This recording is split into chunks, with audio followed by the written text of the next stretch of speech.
সার্বভৌমত্ব রক্ষায় আপোষহীন থাকবে সেনাবাহিনী, রাজনীতি থাকবে রাজনীতিকদের হাতে, এনসিপির সমাবেশে বললেন হাসনাত।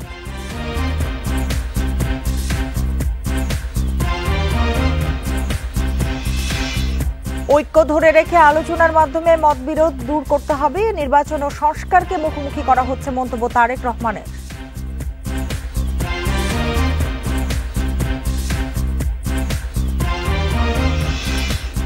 বাংলাদেশি নাগরিকত্ব ত্যাগ করলে ভোটার তালিকা থেকে তাৎক্ষণিক বাতিল হবে জাতীয় পরিচয়পত্র, জানালো নির্বাচন কমিশন।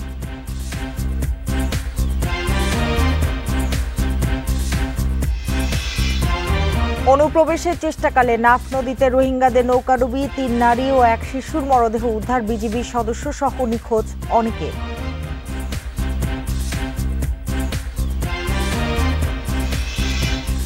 সাংবাদিকতা শুরুতে বিসিএস নবম গ্রেডের সমান বেতন, সাংবাদিকদের সুরক্ষা সহ 20 সুপারিশ, সংস্কার কমিশনের প্রতিবেদন।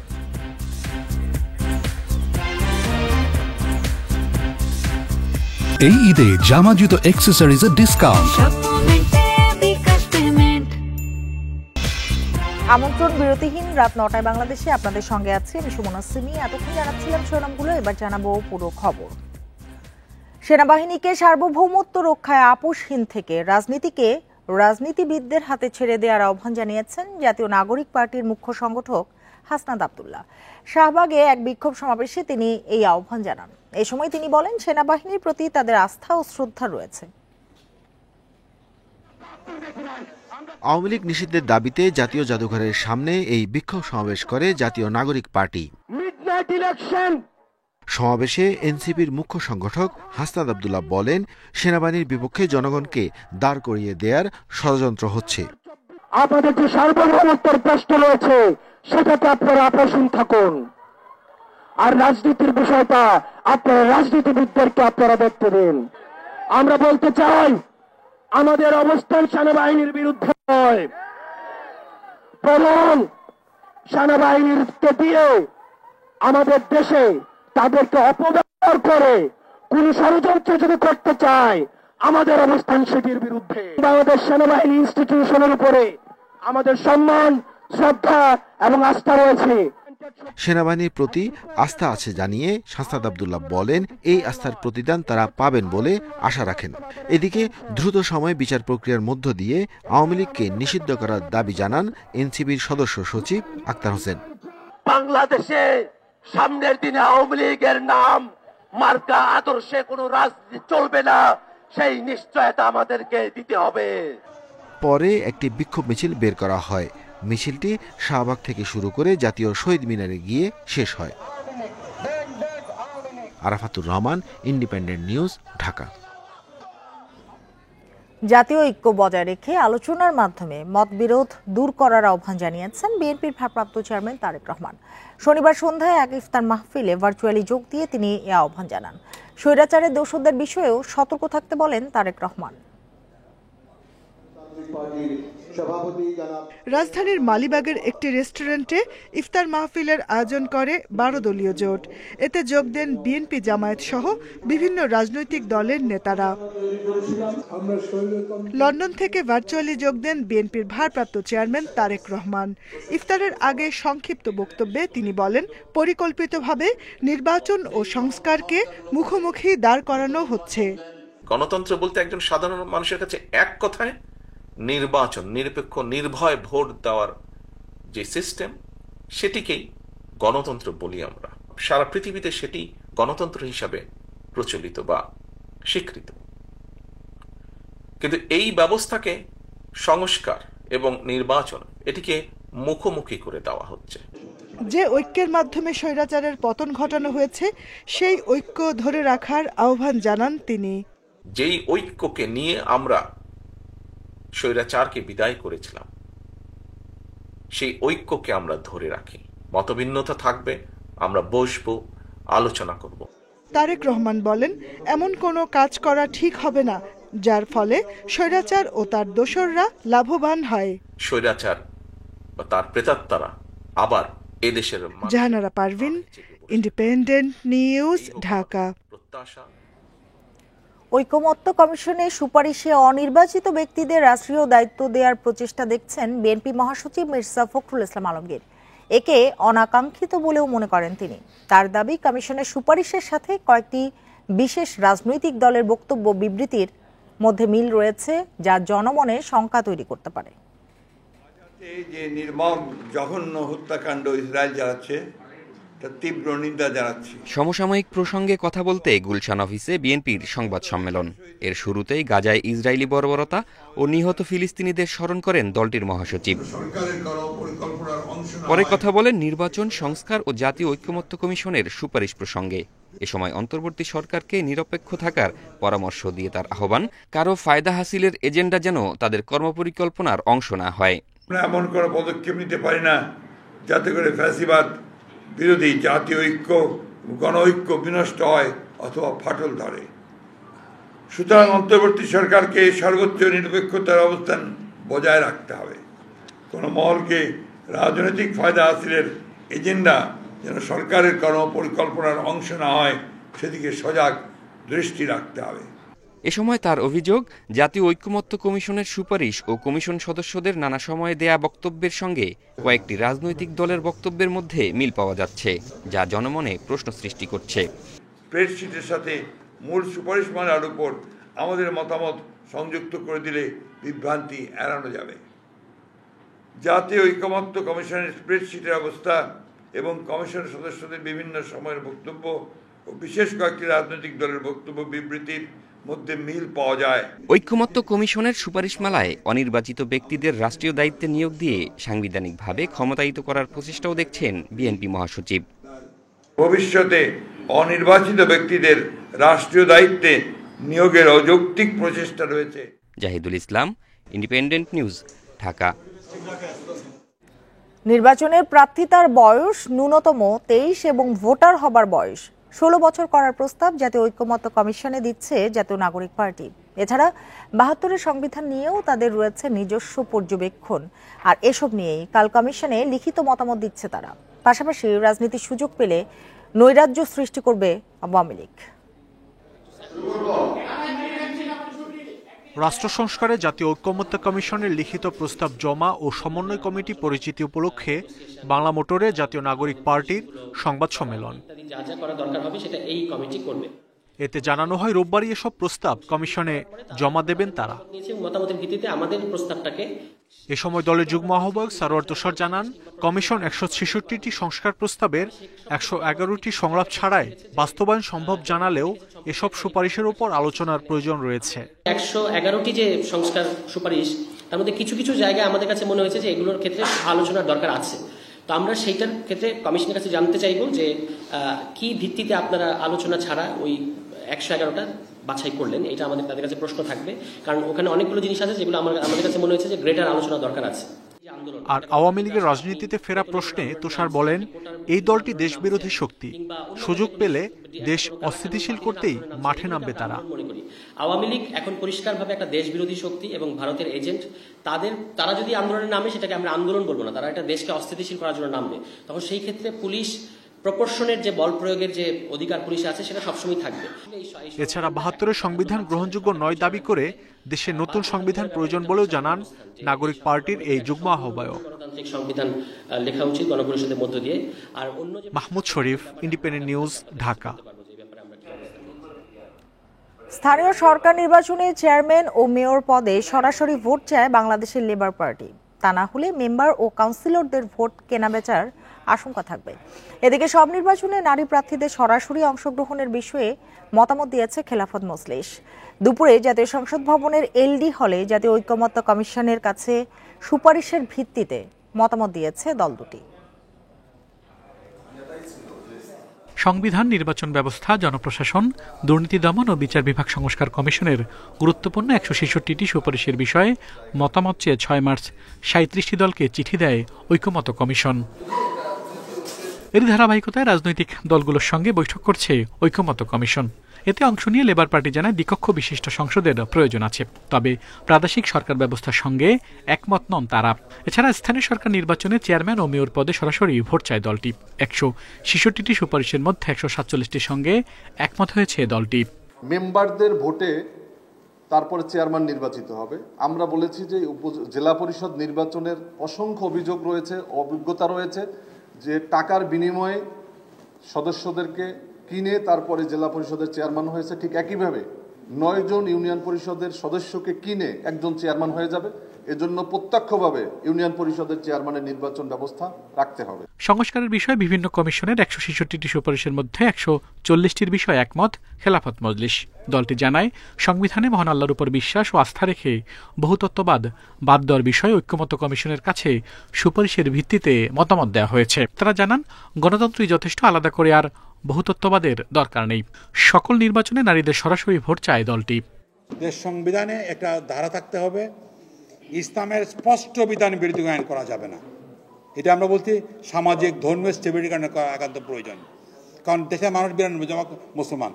এখানে যদি ধর্মীয় স্পষ্ট বিরোধী কোনো আইন করা হয় তাহলে সামাজিক বিশৃঙ্খলা তৈরি হয়। এ পর্যন্ত 16টি রাজনৈতিক দলের কাছ থেকে মতামত পেয়েছে কমিশন। তবে বিএনপি সহ 22টি রাজনৈতিক দল এখনও পূর্ণাঙ্গ মতামত দেয়নি। এজন্য তারা আরও সময় চেয়েছে। আল আমিন হোসেন, ইন্ডিপেন্ডেন্ট নিউজ, ঢাকা। যেসব ব্যক্তি বাংলাদেশি নাগরিকত্ব ত্যাগ করবে তাদের ভোটার তালিকা থেকে তাৎক্ষণিক বাদ দেওয়ার সিদ্ধান্ত নিয়েছে নির্বাচন কমিশন। এক্ষেত্রে সংশ্লিষ্ট ব্যক্তির জাতীয় পরিচয়পত্রও বাতিল করা হবে। রাতে নির্বাচন কমিশন থেকে এ তথ্য জানানো হয়। বাংলাদেশি নাগরিকত্ব কেউ ত্যাগ করেছেন কিনা সেটা কেউ না জানালে বোঝার কোনো উপায় নেই। এক্ষেত্রে এখন স্বরাষ্ট্র ও পররাষ্ট্র মন্ত্রণালয়ে যোগাযোগের মাধ্যমে তথ্য নেওয়ার সিদ্ধান্ত হয়েছে। এভাবে কোনো তথ্য পেলে সঙ্গে সঙ্গে সংশ্লিষ্ট ব্যক্তির নাম ভোটার তালিকা থেকে কাটা হবে। একই সঙ্গে বাতিল করা হবে এনআইডিও। ইতিমধ্যে ইসি সচিব আক্তার আহমেদ এই সিদ্ধান্ত বাস্তবায়নের জন্য এনআইডি অনুবিভাগের পরিচালক ও নির্বাচন সহায়তা শাখার উপসচিবকে নির্দেশনা দিয়েছেন।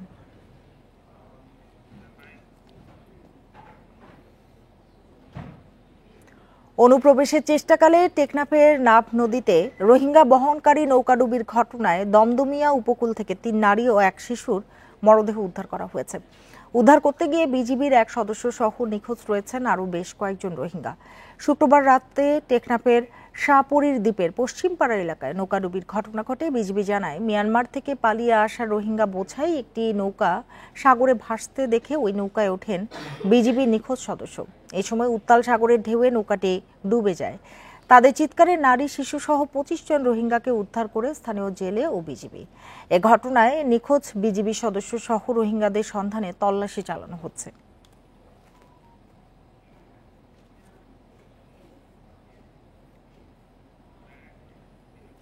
বান্দরবানের নাইখংছড়ি সীমান্ত এলাকায় মিয়ানমার থেকে ছোড়া গুলিতে এক বাংলাদেশি আহত হয়েছেন। এই ঘটনায় আহত হয়েছেন আরও একজন রোহিঙ্গা। শুক্রবার রাত 9টার দিকে ঘুমধুম ইউনিয়নে এ ঘটনা ঘটে।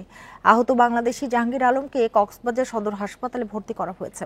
জাহাঙ্গীর আলম তুমরু উলুবুনিয়া পাড়ার বাসিন্দা। অপরজন মোহাম্মদ হোসাইন ভাজাবনিয়া এলাকার বাসিন্দা। মোহাম্মদ হোসাইন রোহিঙ্গা বলে জানিয়েছে পুলিশ। স্থানীয়রা জানান, জাহাঙ্গীর ও হোসাইন পণ্য চোরাচালানের সাথে জড়িত। কাঁটাতার অতিক্রম করে পণ্য নেয়ার সময় সীমান্তের ওপার থেকে আরাকান আর্মির সদস্যরা গুলি করে। এতে বাম পায়ে গুলিবিদ্ধ হয় জাহাঙ্গীর, আহত হন হোসাইন।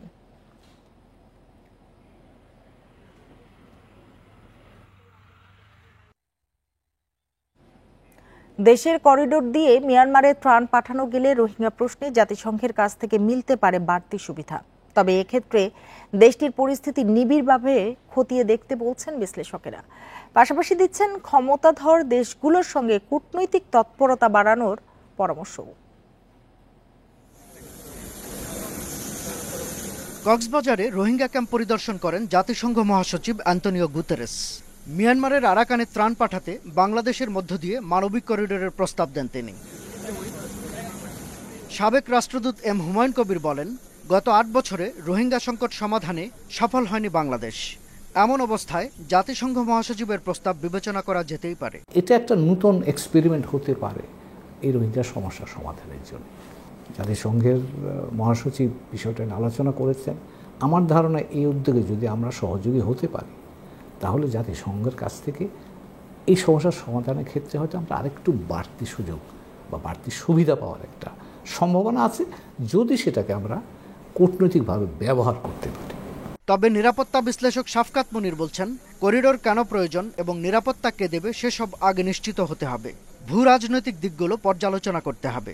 মিয়ানমারে বর্তমানে যেরকম একটা বিস্ফোরণমুখ পরিস্থিতি, যুদ্ধ পরিস্থিতি, অভ্যন্তরীণ সংঘাত, গৃহযুদ্ধ, যেটাই আমরা বলি না কেন, সেরকম একটি পরিস্থিতিতে একটা হিউম্যানিটেরিয়ান করিডোর বা এই ধরনের যে আলোচনাগুলো এসছে, সেটাকে সার্বিকভাবে আমাদেরকে বিবেচনা করতে হবে এবং আমাদের দেখতে হবে এটাতে আমাদের জাতীয় স্বার্থ সম্পূর্ণভাবে রক্ষা হচ্ছে কিনা, এবং দ্বিতীয়ত আমাদের যেটা লক্ষ্য, যে আমরা কি এই বলপূর্বক বাস্তুচ্যুত রোহিঙ্গা জনগোষ্ঠীকে তাদের দেশে ফেরত পাঠাতে পারছি কিনা। কিন্তু রোহিঙ্গা সংকট সমাধানে জাতিসংঘের ভূমিকার ওপর আস্থা রাখতে পারছেন না আন্তর্জাতিক সম্পর্ক বিশেষজ্ঞ অধ্যাপক ডক্টর ইমতিয়াজ আহমেদ। গুরুত্ব দেওয়া দরকার যেসব দেশ আসলেই ক্ষমতা রাখে, এমনকি আমি যদি বলি যুক্তরাষ্ট্র, ঠিক একইভাবে চীন তো আছেই, আমি মনে করি ভারতও ভূমিকা রাখতে পারে। সেই দেশগুলো আরও গুরুত্বপূর্ণ এই সমাধানের। যার ক্ষমতা খুব একটা নেই তার পিছনে যদি আমি ছুটি, তাহলে যাদের ক্ষমতা আছে তারা হয়তো পিছপা হয়ে যেতে পারে। তারা হয়তো বলবে যে যাক বাংলাদেশ যাচ্ছে জাতিসংঘ, ঠিক আমরা তাহলে আর এই ব্যাপারে আর কোনো নজর দিব না। মানবিক করিডোর নিয়ে বিশেষজ্ঞ ব্যক্তি ও প্রতিষ্ঠানের মত নেওয়ার তাগিদ দিয়েছেন বিশেষজ্ঞরা। শাহাদাত স্বপন, ইন্ডিপেন্ডেন্ট নিউজ, ঢাকা। বস্তুনিষ্ঠ সাংবাদিকতার জন্য সাংবাদিকদের আর্থিক নিরাপত্তা নিশ্চিত করা তাগিদ দিয়েছে গণমাধ্যম সংস্কার কমিশন। এজন্য সাংবাদিকতা শুরুতে বিসিএস নবম গ্রেডের সমান বেতন নির্ধারণ করার সুপারিশ করা হয়েছে। এছাড়া সাংবাদিকদের হুমকি, আক্রমণ ও বাধা থেকে রক্ষা সহ 20টি সুপারিশ রয়েছে। দুপুরে প্রতিবেদন জমা দিয়ে সংবাদ সম্মেলনে এসব কথা বলেন কমিশনের প্রধান কামাল আহমেদ। প্রধান উপদেষ্টা প্রফেসর মোহাম্মদ ইউনূসের কাছে প্রতিবেদন জমা দিয়েছে গণমাধ্যম সংস্কার কমিশন। পরে রাষ্ট্রীয় অতিথি ভবন যমুনার সামনে সংবাদ সম্মেলনে আসেন কমিশন সদস্যরা। প্রতিবেদনের গুরুত্বপূর্ণ অংশ তুলে ধরেন ও প্রশ্নের জবাব দেন কমিশন প্রধান কামাল আহমেদ। ইতিহাস পর্যালোচনা করে সেই ইতিহাস থেকে শিক্ষা নেওয়ার চেষ্টা করেছি যে কোথায় কোথায় ত্রুটি ছিল, কি কারণে ত্রুটি ছিল। এ সময় তিনি জানান, গণমাধ্যম শিল্পের সংকটের জন্য মালিকদের দায়ী করে তাদের জবাবদিহিতা নিশ্চিত করার সুপারিশ করা হয়েছে। এই গণমাধ্যমে কালো টাকা ঢুকেছে, এই গণমাধ্যমে মালিকানার সমস্যাটা একটা বড় ধরনের সমস্যায় পরিণত হয়েছে। মালিক হয়েছেন কারা আমরা জানি না, কি পদ্ধতিতে তারা মালিক হয়েছেন, তাদের কোনো জবাবদিহিতা নাই। আমরা গণমাধ্যম থেকে রাজনীতিকদের জবাবদিহিতা চাইছি, আমরা আমলাদের জবাবদিহিতা চাইছি, কিন্তু গণমাধ্যমের জবাবদিহিতা কোথায়? অনেক গণমাধ্যমের লাইসেন্সে অনিয়ম হয়েছে উল্লেখ করে বড় প্রতিষ্ঠানগুলোকে পাবলিক লিমিটেড কোম্পানি করার প্রস্তাব করেছে কমিশন। বাংলাদেশ বেতার ও টেলিভিশনের স্বায়ত্তশাসনের প্রস্তাব করা হয়েছে। আমরা সুপারিশ করেছি যে বড়, বৃহৎ এবং মধ্যম আকারের যত গণমাধ্যম কোম্পানি আছে তাদের উচিত হবে পাবলিক লিস্টেড কোম্পানি করা, শেয়ার ফ্লোট করা এবং সাংবাদিক কর্মচারীদেরকে তাদের শেয়ারের অংশীজন বানানো, শেয়ার দেওয়া। বস্তুনিষ্ঠ সাংবাদিকতার উপর জোর দিয়ে সাংবাদিকদের সব ধরনের নিরাপত্তা নিশ্চিত করার তাগিদ দিয়েছে কমিশন। সাংবাদিকতার সুরক্ষা আইন করার জন্য বলেছে। বিসিএস ক্যাডার সার্ভিসের নবম গ্রেডের যে বেতন স্কেল, সেই বেতন স্কেলের সাথে সঙ্গতি রেখে সাংবাদিকদের এন্ট্রি লেভেলের বেতনটা হতে হবে, সারা দেশেই এটা হতে হবে। এবং ঢাকায় যেহেতু ব্যয়, জীবনযাত্রার ব্যয় বেশি, সুতরাং ঢাকায় ঢাকা ভাতা একটা যোগ করতে হবে। কমিশন প্রধান আরও জানান, ভালো গণমাধ্যমকে টিকিয়ে রাখতে সুপারিশ করা হয়েছে। তার আশা, অন্তর্বর্তী সরকার ও ভবিষ্যতে নির্বাচিত সরকার এসব সুপারিশ বাস্তবায়ন করবে। বর্তমান অন্তর্বর্তী সরকার এবং ভবিষ্যতে নির্বাচিত সরকার সবাই এই সুপারিশগুলো বাস্তবায়ন করবেন। শাহাদাত স্বপন, ইন্ডিপেন্ডেন্ট নিউজ, ঢাকা। গণ অভ্যুত্থানের 8 মাস পরও আসামি ধরতে বাধা, থানা ভাঙচুর সহ নানা কারণে চ্যালেঞ্জের মুখে পুলিশের মনোবল, বলছেন অপরাধ বিশ্লেষকেরা। তবে মাঠ কর্মকর্তারা বলছেন, বদলি হওয়া অনেক সদস্যই রাজধানীর কর্মপন্থায় অভ্যস্ত নন। এটিও অপরাধ দমনে অন্তরায়। এদিকে 5 আগস্টের পর যে জনবল ও সরঞ্জাম সংকট তৈরি হয় তা এখনো পুরোপুরি কাটেনি। জুলাই আন্দোলনে সবচেয়ে বেশি অভিযোগ ছিল পুলিশের বিরুদ্ধে। শেখ হাসিনার পতনের পর তাই ঢেলে সাজানো হয় পুরো ব্যবস্থা, রদবদল করা হয় বাহিনীর সব দপ্তরে। তবে এখনও নানা সমস্যার মুখে পড়তে হচ্ছে পুলিশ সদস্যদের। আসামি ধরতে গিয়ে বাধার মুখে পড়া থেকে শুরু করে মারধর এমনকি থানা ভাঙচুরের ঘটনাও ঘটছে। এমন বাস্তবতায় পুলিশের মনোবল ফেরানোই বড় চ্যালেঞ্জ বলে মনে করেন অপরাধ বিশেষজ্ঞরা। পুলিশের এই ঢাকার অপরাধ পরিস্থিতি বিবেচনায় অপরাধীদের বৈশিষ্ট্য, অপরাধের ধরনের প্রেক্ষাপট বিবেচনা করে এখানে সোর্সগুলোকে অ্যাক্টিভ করা প্রয়োজন। বাহিনীর মাঠ পর্যায়ের কর্মকর্তারা বলছেন, ঢাকায় বদলে হওয়া বেশিরভাগ পুলিশ দীর্ঘদিন জেলা পর্যায়ে দায়িত্ব পালন করেছেন। রাজধানীতে কাজের ধরনের সঙ্গে অভ্যস্ত নন অনেকেই। এটি মাথায় রেখেই কর্মপরিকল্পনা সাজানো হচ্ছে। যারা সমাজের সচেতন ভালো মানুষ তারা আক্রমণ করছে না, এখানে যারা অপরাধী, যারা সুবিধাভোগী তারাই কিন্তু চেষ্টা করছে পুলিশের মনোবল ভাঙার জন্য, কিন্তু পুলিশের মনোবল একটুও ভাঙেনি। কেউ যদি মত সৃষ্টি করে কোনো অন্তরায় সৃষ্টি করতে চায়, তো আমরা আইনের মধ্যে থেকেই আমরা সেসব গোষ্ঠীর বিরুদ্ধে আমরা যথাযথ আইনানুগ ব্যবস্থা গ্রহণ করতে বদ্ধপরিকর। পুলিশ সদর দপ্তর বলছে, পুলিশের কাজে বাধা, মব সৃষ্টি করে হামলার ঘটনা নিয়ন্ত্রণে কঠোর অবস্থানে থাকবে সদস্যরা। পুলিশ যখন দায়িত্ব পালন করে তখন কিন্তু অনেক চ্যালেঞ্জ নিয়ে কিন্তু তাকে দায়িত্ব পালন করতে হয়। পুলিশের উপর যদি পাল্টা আঘাত আসে, রাইট অফ সেলফ ডিফেন্সেরও তো একটি কথা রয়েছে। এর বাইরে পুলিশের উপর যদি পাল্টা আঘাত আসে, আইনগতভাবে যেটি করা দরকার সেটি আমরা গ্রহণ করব। এদিকে ছাত্র জনতার অভ্যুত্থানের পর যে জনবল আর লজিস্টিক সংকট তৈরি হয়েছিল তা এখনো পুরোপুরি কাটেনি, যদিও সংকট সমাধানে এরই মধ্যে উদ্যোগ নিয়েছে সরকার। Nahid Kamal, Independent News, Dhaka. দেশে গণতন্ত্র রক্ষায় কৃষিবিদরা এক হয়ে কাজ করবেন বলে জানিয়েছেন বিএনপির কেন্দ্রীয় গবেষণা বিষয়ক সম্পাদক শামীমুর রহমান। সন্ধ্যায় রাজধানীর কৃষিবিদ ইনস্টিটিউটে এগ্রিকালচারিস্ট অ্যাসোসিয়েশনের ইফতার মাহফিলে কথা জানান তিনি। বলেন, গেল 16 বছর দেশবাসীর কোনো অধিকার ছিল না, গণতন্ত্রের নামে তামাশা করা হয়েছে। বর্তমানে সময় এসেছে সবাইকে একসঙ্গে নিয়ে মানুষের জন্য কাজ করার। জাতীয়তাবাদী শক্তি ন্যায্য অধিকার নিশ্চিতে কাজ করে যাবে। বেগম খালেদা জিয়া ও তারেক রহমানের নেতৃত্বে অন্যান্য পেশাজীবীদের মতো কৃষিবিদরাও প্রস্তুত আছেন বলে জানান তিনি। অনুষ্ঠানে বিএনপি চেয়ারপারসন বেগম খালেদা জিয়ার সুস্থতা কামনায় দোয়া করা হয়।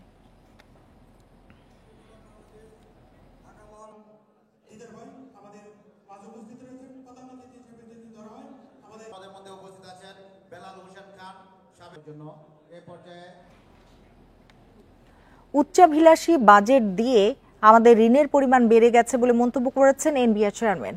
বড় বাজেট দুর্বলতার কারণ বাস্তবায়নেও কম হয় বলে মন্তব্য করেন তিনি। শনিবার দুপুরে বেসরকারি গবেষণা সংস্থা র্যাপিড ও ইআরএফ আয়োজিত ডোমেস্টিক রেভিনিউ মোবিলাইজেশন শীর্ষক এক সেমিনারে এসব কথা বলেন এনবিআর চেয়ারম্যান। তিনি জানান, এখন সে অবস্থায় অর্থনীতি আছে, এর চেয়ে খারাপ হওয়ার আর কোনো সম্ভাবনা নেই। এ সময় তিনি আরও বলেন, সব ক্ষেত্রে অটোমেশন পদ্ধতি নেওয়া হয়েছে, যার মাধ্যমে কর আদায়ের হার বাড়বে। এনবিআর এর সব কাজ ডিজিটাল পদ্ধতিতে হবে। 1 বছর আগে থেকেই জানিয়ে দেওয়া হবে আগামী বছরে করদাতাদের উপর কি পরিমাণ কর আরোপ করা হবে।